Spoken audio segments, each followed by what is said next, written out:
우리 하나님 말씀을 같이 나누도록 하겠습니다. 오늘 설교는요, 사실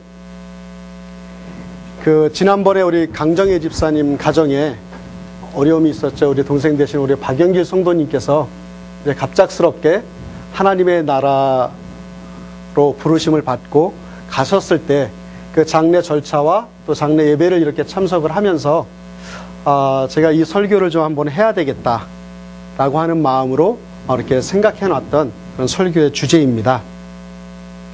특별히 우리 이곳에 참석하신 우리 강정희 집사님 지금 통역을 하고 계신데, 집사님과 특별히 우리 박영길 성도님과 친분이 있으셨던 분들에게는요, 오늘 말씀이 위로가 되었으면 좋겠습니다. 그리고 또 우리 모든 성도들에게는 우리가 삶을 살아가면서 오늘 말씀이 좀 우리의 하나의 이정표가 될 수 있는 그런 말씀이 되었으면 좋겠습니다. 그리고 오늘 이제 함께 참여하신 우리 젊으신 분들에게는 조금 너무 먼 얘기다라고 할 수도 있지만 결코 먼 이야기가 아니라고 저는 생각을 합니다. 그래서 오늘은 순례자의 믿음이라고 하는 제목으로 같이 말씀을 나누었으면 좋겠습니다. 고향인 한국을 떠나서요, 이역만리 이곳까지 온 우리들에게는요, 시간이 지나면서 이 마음 한구석에 고향에 대한 그리움이 아련히 남아있죠. 저도 이제 저희 한국을 떠나온 지 한 7년, 8년이 돼 가는데, 그동안 한 번도 이제 한국을 갈 기회가 없었는데, 이렇게 고향을 생각하면 좀 아련히, 좀 마음이 이렇게 짠한, 그런 것이 고향이 아닌가 생각을 합니다.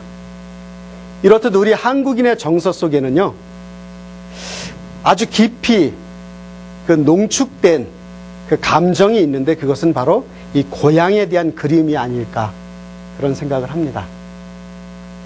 그래서 우리가 불렀던 유행가에는요, 이 고향에 대한 그리움이 많이 드러나 있어요. 그래서 제가 오늘 설교를 준비하면서 이 고향에 대한 노래를 한번 찾아보니까 생각보다 많은 노래들이, 많은 유행가들이 이 고향을 그리워하고 고향을 이야기하고 있더라고요. 혹시 기억나나요? 고향 무정, 고향이 남쪽이랬지, 고향이 좋아, 귀국선, 그리움만 쌓이네. 젊으신 분들은 잘 모르겠죠. 우리 연세 되신 분들은 좀 기억이 나시나요? 꿈에 본 내 고향, 이 노래 아시나요? 전 아는데. 나그네 서름, 남행열차, 눈물 젖은 두만강, 대전 브루스, 돌아와요 부산항에, 머나먼 고향, 목포의 눈물, 물레방아 도는데, 부산 갈매기, 비 내리는 호남선, 산 너머 남천에는, 또는 서울이여 안녕, 서울 야곡, 서울 탱고, 이별의 부산 정거장, 이별의 인천항, 또 차표 한 장, 잃어버린 30년, 하숙생, 한마는 대동강화, 한 500년, 해운대의 엘리지, 화개장터, 흙에 살리라. 혹시 여러분들 기억나시나요? 이 마지막 흙에 살리라라고 하는 이 노래는요, 우리 고향에 대한 정서를 아주 잘 드러내는 것 같아요. 초가 삼간 집을 지은 내 고향 정든 땅, 아기 염소 벗을 삼아 논밭을 가노라면 이 세상 모두가 내 것인 것을. 제가 노래를 잘하면 노래를 한번 좀 불러드리면 좋은데, 왜 남들은 고향을 버릴까? 나는야 흙에 살리라. 물레방아 돌고 도는 내 고향 정든 땅, 푸른 잔디 베개 삼아 물레음을 만노라면 이 세상 모두가 내 것인 것을. 왜 남들은 고향을 버릴까? 고향을 버릴까? 나는야 흙에 살리라. 내 사랑 순이와 손을 맞잡고. 여기 순이는요, 이 유행가 가사이기도 하지만 저희 아내 이름이 박혜순인데 저희 아내를 얘기합니다. 내 사랑 순이와 손을 맞잡고 흙에 살리라. 오늘 본문에 나와 있는 13절은요, 우리 그리스도인들을 가리켜 고향을 떠난 외국인이요 나그네라고 표현해주고 있습니다.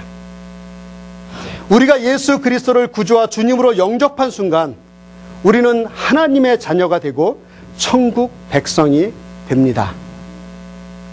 그렇게 우리가 천국 백성이 되는 순간 우리는 이 땅에서 외국인이 되는 것이고 우리의 삶은 이 땅에서는 나그네 인생이 되는 것입니다.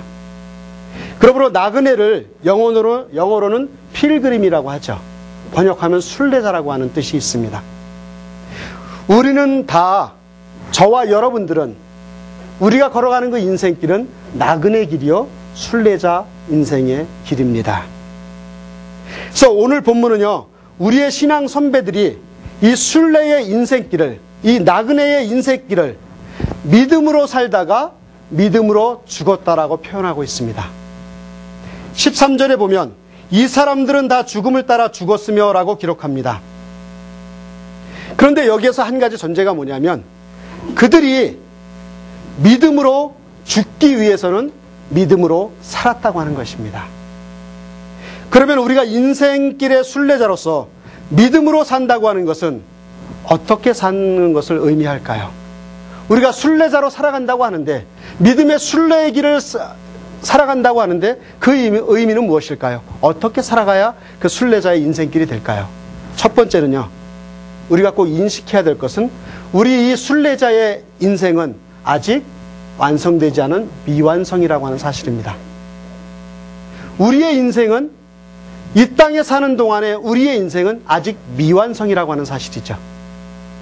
13절 말씀은 우리의 믿음의 선배들이 믿음으로 살고 또한 믿음으로 죽었고 그들의 믿음은 하나님의 약속에 근거한 것이었지만 그들은 그 약속의 시련을 이 땅에서는 다 경험하지 못했다라고 이야기합니다. 다시 13절을 보면은요, 함께 같이 읽어볼까요? 시작. 이 사람들은 다 믿음을 따라 죽었으며 약속을 받지 못하였을 때 그들을 멀리서 보고 환영하며 또 땅에서는 외국인과 나그네노라 증거하였으니. 자, 물론 하나님의 어떤 약속은요, 우리가 사는 동안에 이 땅에서 이루어지기도 합니다. 예를 들어서 이렇게 말씀을 드릴 수 있어요. 아브라함이 그 약속의 아들을, 이삭을 하나님께서 약속해 주셨어요. 그래서 그 아브라함에게 약속하신 그 아들을, 그 약속의 아들이 아브라함이 사는 동안에 목도했습니다. 응답되는 걸 봤어요, 그 약속이. 그래서 그 약속은 이루어졌지만 또 하나님께서 하신 약속, 그것은 뭐냐면 그 이삭을 통하여 그의 자손이 하늘의 별처럼 바닷가의 모래알처럼 될 것이다라고 한 약속을 아브라함이 보았습니까? 못 보았습니까? 보지 못했습니다. 두 가지의 약속을 받았지만 어떤 약속은 아브라함이 살아가는 동안에 그 이삭을 얻는 그 약속을 우리가 응답되는 걸 보았지만 바다의 모래알과 같이 하늘의 별과 같이 내 자손이 번성하라는 그 하나님의 약속은 아브라함 때에 보지 못했다고 하는 사실입니다. 그래서 이 약속은 먼 훗날 이 땅의 사람들이 모든 족속과 모든 방언 가운데서 예수님을 구주로 영접하는 때에 비로소 이루어질 것임을 성경은 이야기하고 있습니다. 성경은 저와 여러분들을 영적인 아브라함의 후손이라고 이야기하고 있습니다. 그래서 오늘날 아브라함의 후손은 그 좁은 팔레스타인 땅에만 있는 것이 아니라 전 세계적으로 흩어져 있습니다. 그 후손들은 이 미국에 있고요. 그 아브라함의 믿음의 후손들은 중국에 있을 것이고 영국과 유럽의 남미에, 아프리카에, 또 한국을 비롯한 아시아의 전 세계 곳곳에 아브라함의 영적인 자손들이 존재하고 있습니다. 그러나 아브라함은 그 약속을 받았지만 보았을까요? 못 보았을까요? 보지 못했다고 하는 사실입니다. 이삭에 대한 약속은 눈으로 보았지만 세계 곳곳에 영적인 자손을 눈으로 확인하고 세상을 떠난 것은 아니었다고 하는 사실입니다. 그렇지만 아브라함은 장차 이루어질 약속을 믿으면서 기쁨으로 그 인생의 미완성도 수용할 수 있었다고 하는 것입니다. 그것이 믿음입니다. 믿음이란 이루어질 것을 확신하지만 지금 당장 나의 때에 이루지 못해도 언젠가 이루어질 것을 믿으면서 여전히 기뻐할 줄 아는 것이 믿음이라고 하는 사실이죠. 이 세상을 살아가는 어떤 사람들은요, 상당히 성공적인 인생을 살아왔고 또 많은 것을 성취했음에도 불구하고 아직 이룬 것보다 이루지 못한 것만을 묵상하면서 원하면서 행복한 삶을 살지 못하는 그러한 모습을 봅니다.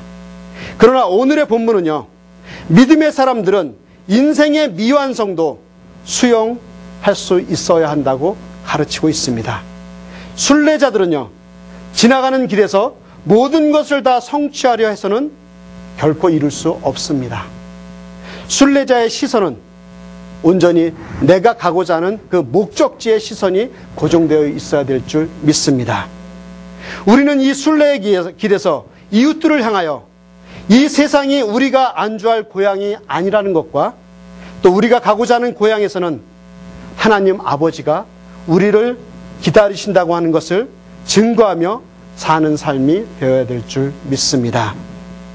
이는 곧 순례자의 사명이요 살아야 할 이유라고 저는 생각을 합니다. 여러분, 우리가 이 땅을 살아가면서요, 모든 것을 다 이루려고 하는 것 그 자체가 욕심입니다. 그렇지 않나요? 여러분들 이 땅을 살아가면서 다 이루며 살아갈 수 있나요? 그렇지 않습니다. 그것은 욕심에 지나지 않습니다. 때로는 이루지 못한 것도, 때로는 그 미완성인 것도 아름다울 때가 있습니다. 우리가 다 이루려고 하는 욕심을 좀 버리십시오. 내가 이루고자 하는 그 욕심들을 좀 버리고 내려놓고 그 이루어지지 않은, 이루지 못한 그 미완성 그 자체를 여러분들 받아들이시고 사랑하시길 바랍니다. 우리 옆에 분들에게 우리 이렇게 좀 이야기할까요? 미완성도 아름답습니다. 서로 한번 서로 이야기해 주십시오.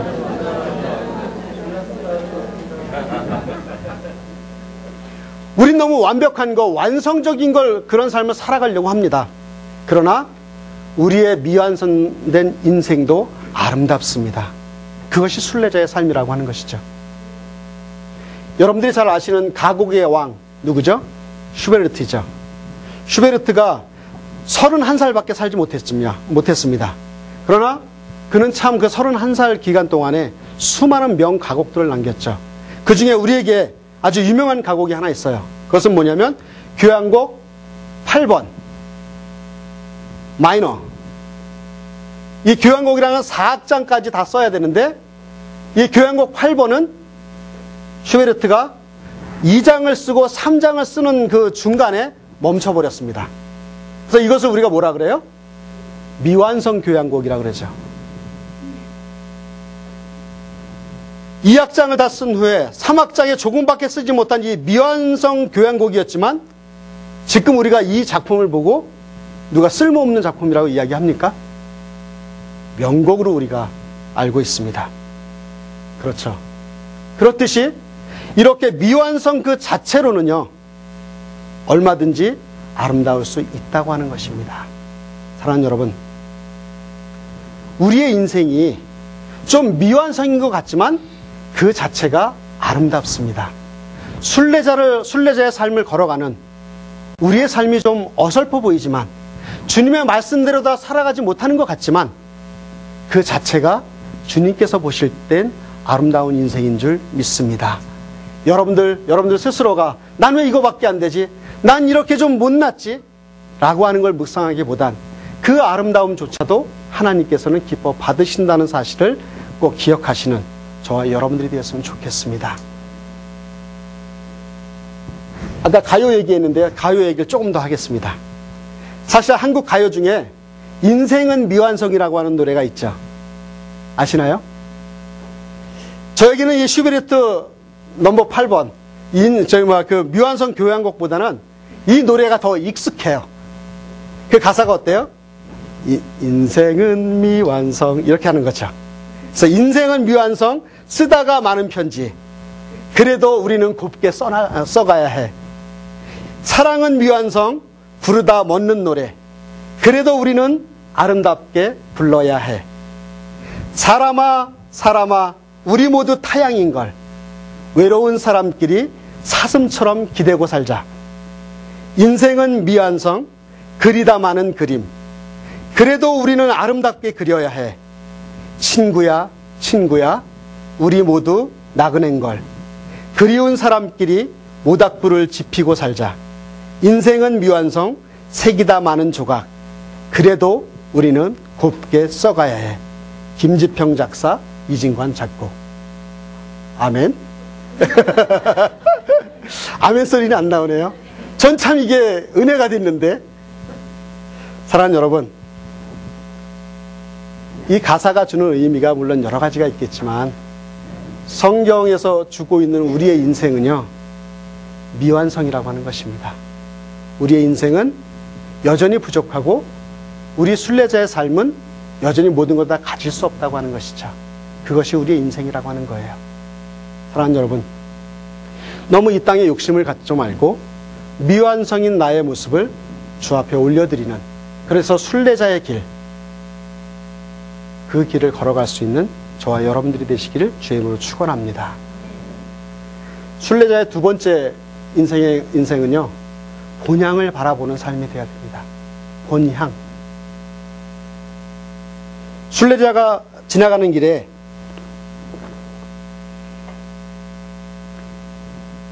너무 집착할 필요가 없는 것은요, 우리가 사는 지금 이 세상이 우리의 본향이 아니기 때문에 그렇습니다. 이 세상이 전부가 아니라고 하는 사실이죠.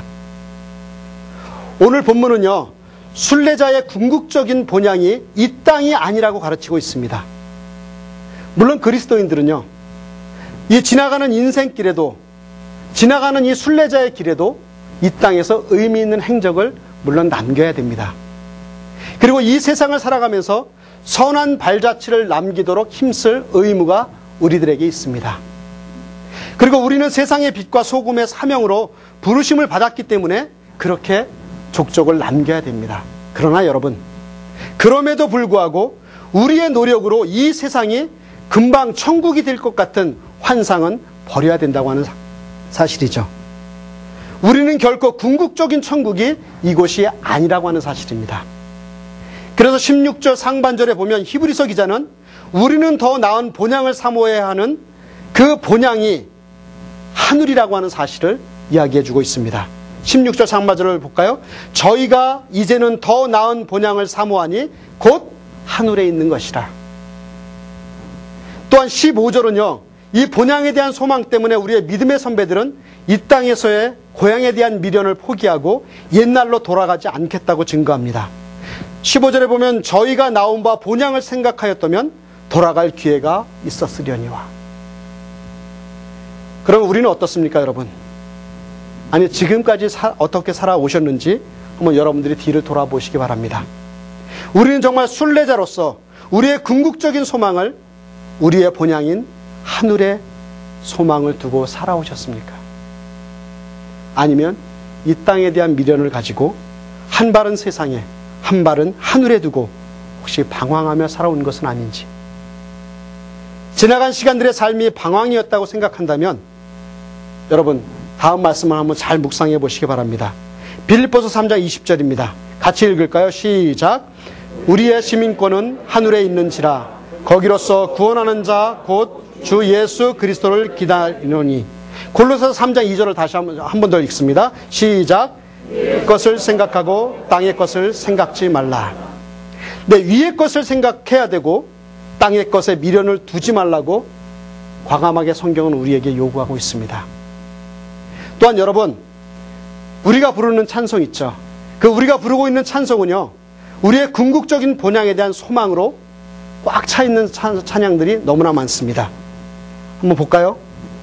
괴로운 인생길 가는 봄이 돌아갈 내 고향 하늘나라. 날빛보다 더 밝은 천국 믿는 맘 가지고 가겠네. 천국에서 만나보자 그날 아침 거기서.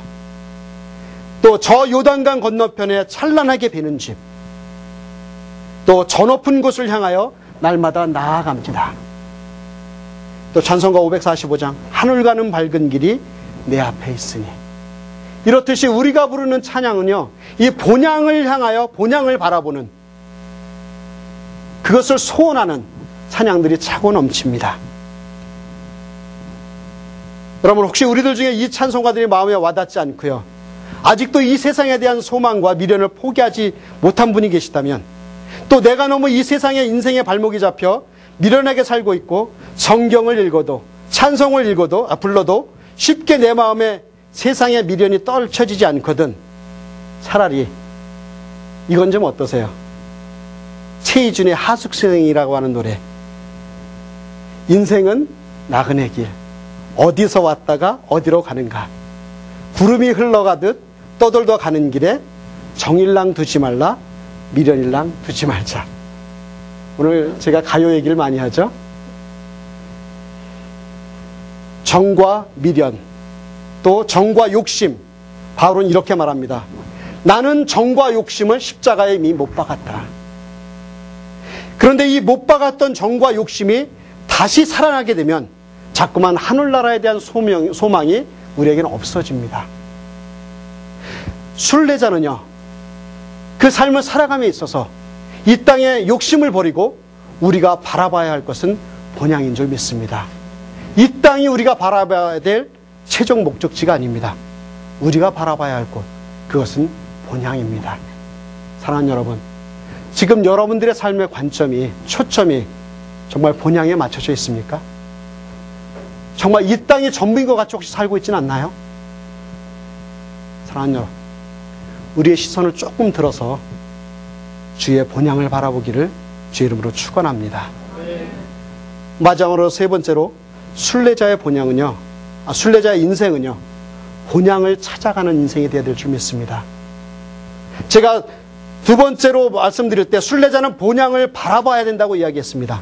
그러나 순례자는 그 본향을 바라보는 것뿐만이 아니라 그 바라보는 것에 그치지 않고 본향을 향해 걸어가는, 찾아가는 인생이 되어야 될 줄 믿습니다. 14절을 같이 한번 읽어보겠습니다. 시작. 이같이 말하는 자들은 본향 찾는 것을 나타내미라.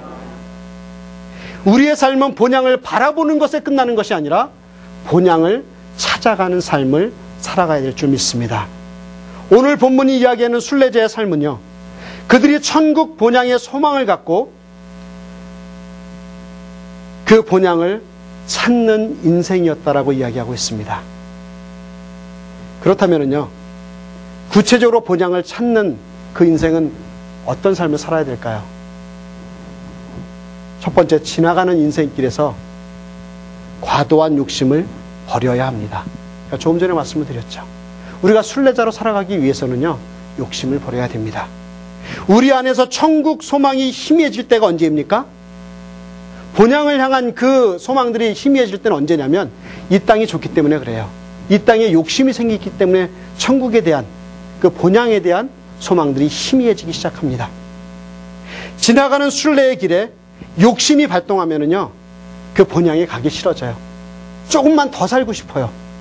자꾸만 이곳에 미련이 생깁니다. 세상이 너무 좋아지기 때문에 그렇습니다. 그래서 천국 가는 우리의 발걸음, 그 순례자의 발걸음이 너무 무거워지는 것이 사실입니다. 베드로전서 2장 11절에 사도 베드로는 이렇게 고백합니다. 사랑하는 자들아, 나그네와 행은 같은 너희를 권하노니 영혼을 거스려 싸우는 육체의 욕심을, 정욕을 제어하라고 말씀하고 있습니다. 물질에 대한 욕심, 권력에 대한 욕심, 명예에 대한 욕심, 쾌락에 대한 욕심이 나를 지배하기 시작하면 그 나그네의 길이 힘들어진다고 하는 사실이죠. 그러므로 본향을 찾아가는 순례자들은요, 욕심을 버려야 될 줄 믿습니다. 그리고 본향을 찾는 삶의 두 번째 방법은요, 영원한 본향에 투자해야 됩니다. 사람은 자기가 투자하는 일에 집착을 갖게 마련입니다. 마음이 가게 돼 있어요. 그래서 여러분이 천국에 투자하면 천국에 집착할 것입니다. 그러나 여러분이 세상에 투자하면 세상에 집착하고 말 것입니다. 그래서 예수님께서도 유명한 산상수훈에서 마태복음 6장 19절에서 20절에 이렇게 이야기합니다. 너희를 위하여 보물을 땅에 쌓아두지 말라. 거기는 좀과 동록이 해하며 도적이 구멍을 뚫고 도적질을 하느니라. 오직 너희를 위하여 보물을 하늘에 쌓아두라. 세상에 보물을 쌓아두지 말고 하늘에 보물을 쌓아두라고 말씀하고 계십니다. 이러한 삶을 잘 살았던 사람들이 어떤 사람이냐면요, 미국의 청교도들입니다. 청교도들이 정말 이 하늘에 투자하는 삶을 살기 위해서 선택한 방법 중에 하나가 뭐냐면 자기가 가진 재산을 유산으로 남기지 않는 운동을 합니다. 그래서 그들은 자기 재산을 하나님을 위해 다 쓰지 못하고 남기고 가는 것을 굉장히 치욕스럽게 생각했어요. 그래서 하나님의 나라를 위해 사용하라고 주신 그 물질인데 그것을 남기고 죽는 것은 커다란 부끄러움이라고 그들은 생각을 했습니다. 그래서 그들은 규칙적으로 때를 정하여 재산을 정리해서 남는 모든 재산들을 하나님의 사역에 드리고 또는 교회나 사회사업에 기증하여 죽을 때는 결과적으로 아무것도 남기지 않고 죽는 것이 그 청교도들의 삶이었습니다.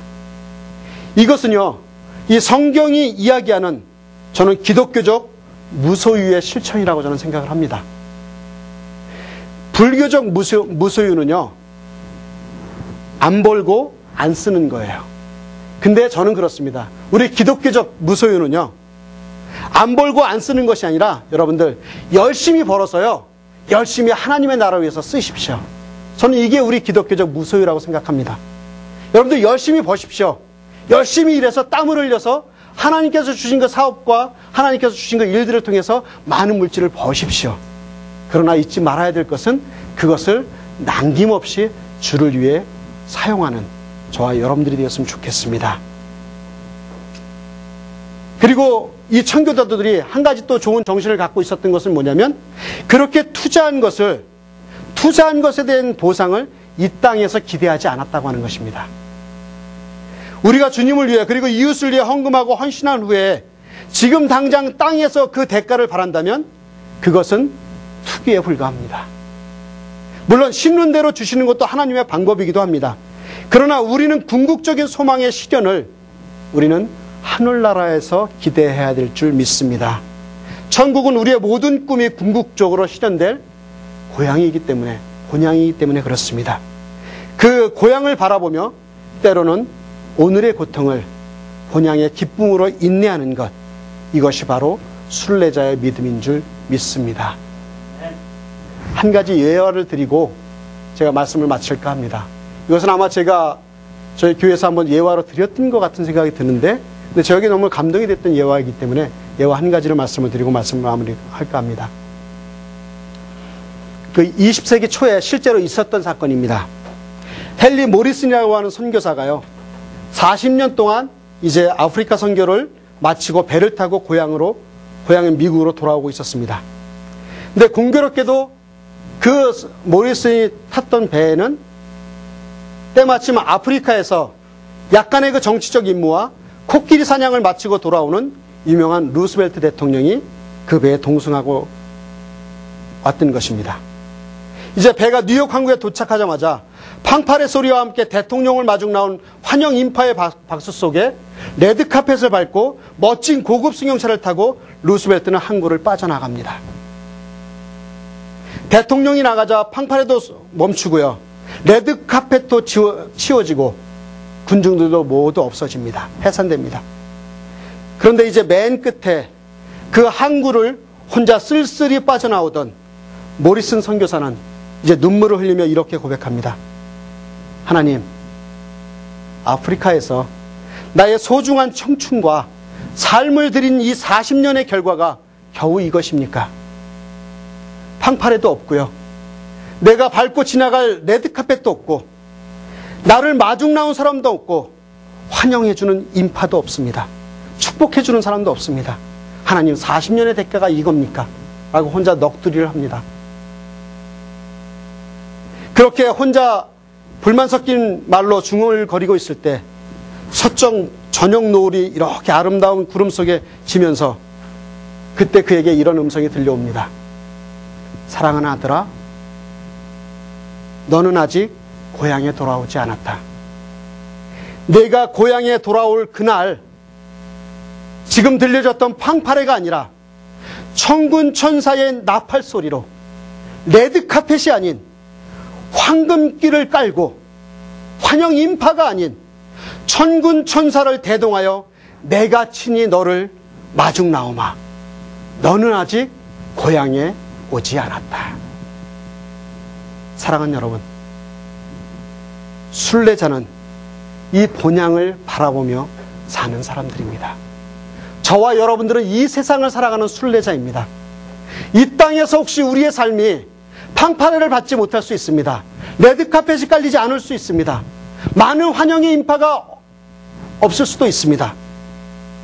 그러나 우리가 그 순례자의 길을 걸어갈 수 있는 것은, 순례자의 믿음을 가지고 살아갈 수 있는 것은 이 땅에서가 아니라, 이 세상에서가 아니라, 사람의 격려가 아니라, 우리가 그 나라 갈 때, 본향을 향해 나아갈 때, 이 세상의 모든 하나님께서 주신 그 사역들을, 그 사명들을 마치고 하늘나라에 올라갈 때, 사랑하는 내 아들아, 사랑하는 내 딸아, 천군 천사장의 나팔소리와 함께 나를 그 안아주실 그 주님을 바라보며 살아가는 것이 우리의 삶인 줄 믿습니다.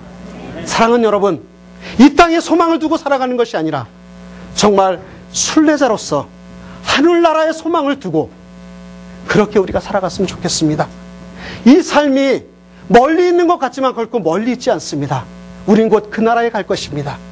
그 나라에 갈 때 하나님, 제가 이 땅에 소망을 두고 살았습니다, 죄송합니다라고 머리 숙이는 것이 아니라, 하나님, 제가 주님께서 말씀하신 대로 이 순례 삶을 이렇게 살았습니다. 하나님, 저 잘했죠? 그럴 때 주님께서 내 사랑하는 아들아, 내 사랑하는 딸아, 수고했다. 이 모든 걸 이 본향에서 너의 모든 삶을 축복한다.